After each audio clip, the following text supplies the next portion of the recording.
Today I'll be reacting to Ashton Kutcher's speech that he gave at the Nickelodeon Teen Choice Award several years back. This speech is only 3 minutes, but it really went viral at the time and has been since shared quite a bit. In fact, it's so good that there's this politician that basically plagiarized it and gave this speech as if it was his and got in some trouble for it. So you know you're good when you're getting plagiarized.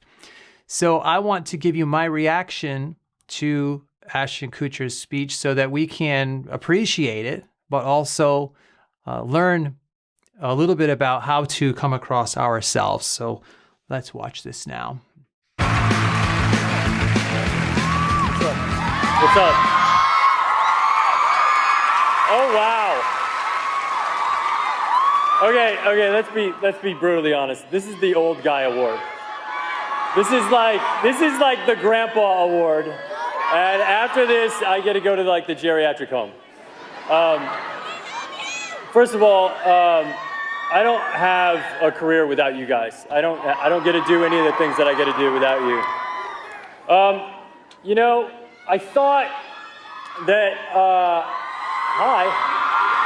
I thought that it might be interesting. You know, in Hollywood and in the industry and the stuff we do, there's a lot of like insider secrets to keeping your career going, and a lot of insider secrets to making things tick. And I feel like a fraud. My name is actually not even Ashton. Ashton is my middle name. My first name's Chris. And it always has been. It got changed when I was like 19 and I became an actor. But there were some really amazing things that I learned when I was Chris. And I wanted to share those things with you guys because I think it's helped me be here today. So it's really three things. The first thing is about opportunity. The second thing is about being sexy.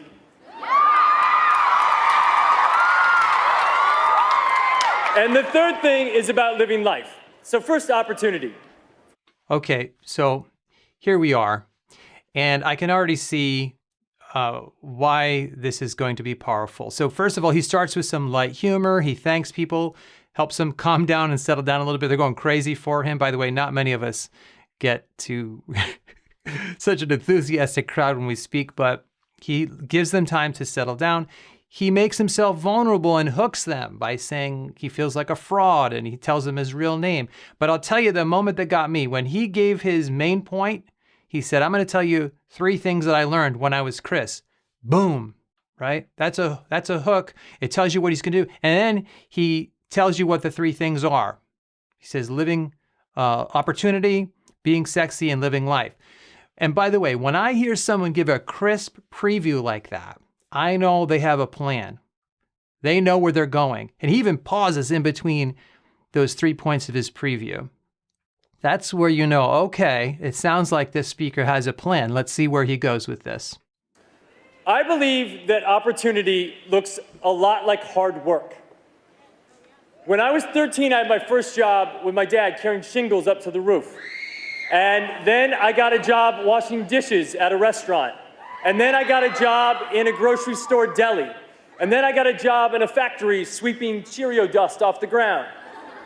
And I've never had a job in my life that I was better than. I was always just lucky to have a job. And every job I had was a stepping stone to my next job. And I never quit my job until I had my next job. And so opportunities look a lot like work. Oh, okay. He knows where he's going, right? He started off giving us a preview and opportunity, being sexy, and living life. And so he's making good on that promise so far. He talked about opportunity.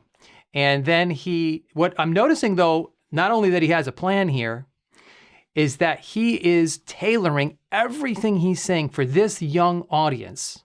Remember at the beginning, he said, oh, this is the old man award, and I'm going to talk about when I was Chris. He's showing who he is. He's being vulnerable. And then he's saying that these are the kinds of lessons you can learn. These are the kinds of jobs you probably do, like sweeping floors and maybe fixing roofs and washing dishes, those kind of jobs that young people do. He's connecting this, everything I've heard so far shows that he's connecting this directly to this particular young audience. He's not speaking to the industry. He's not thanking his manager. All those things are fine, but he is talking to them, and you can see it. You can see it's taking shape now.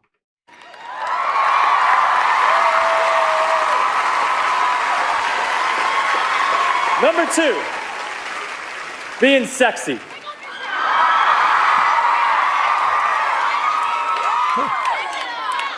The sexiest thing in the entire world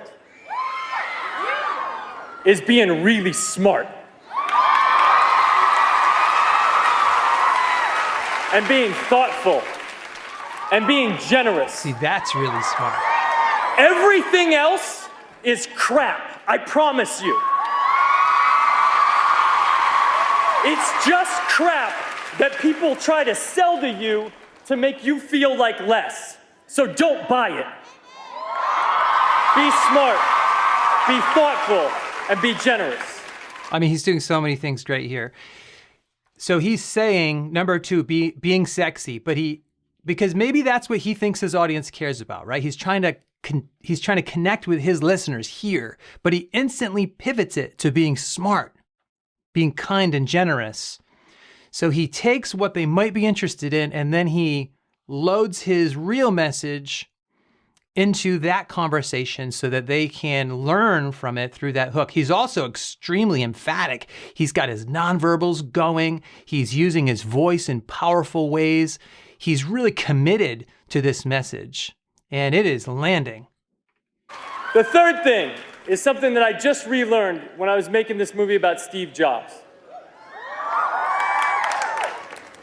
And Steve Jobs said, when you grow up, you tend to get told that the world is the way that it is, and that your life is to live your life inside the world and try not to get in too much trouble and maybe get an education and get a job and make some money and have a family.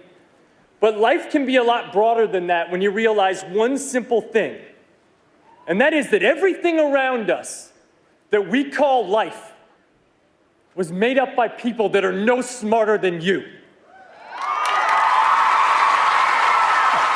And you can build your own things. You can build your own life that other people can live in. So build a life.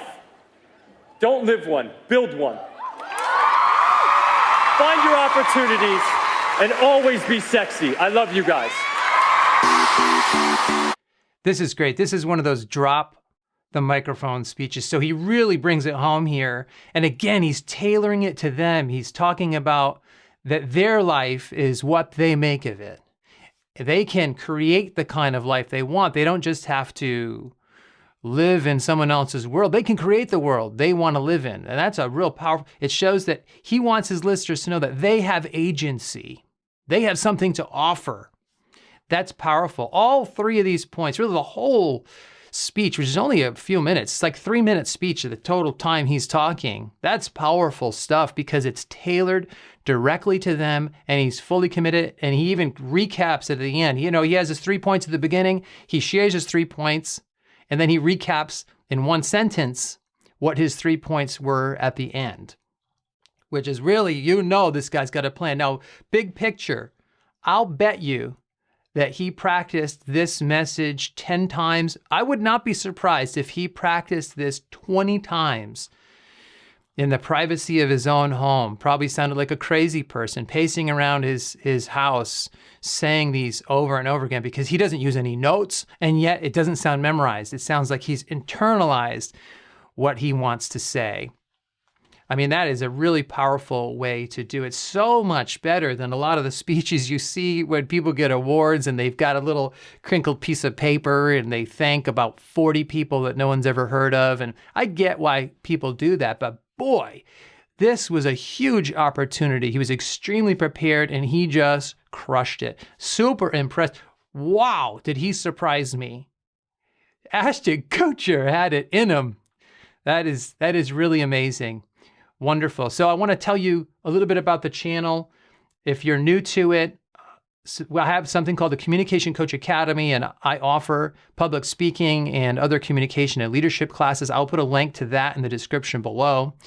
You can check that out. Also, I would like to hear your comments on what you thought of this speech, this message. I thought it was incredible, but what do you think? And also, what are your suggestions? Write that down below. Who else should I profile and react to next? I would love to hear your comments, suggestions. Probably you're going to have better ideas than I will.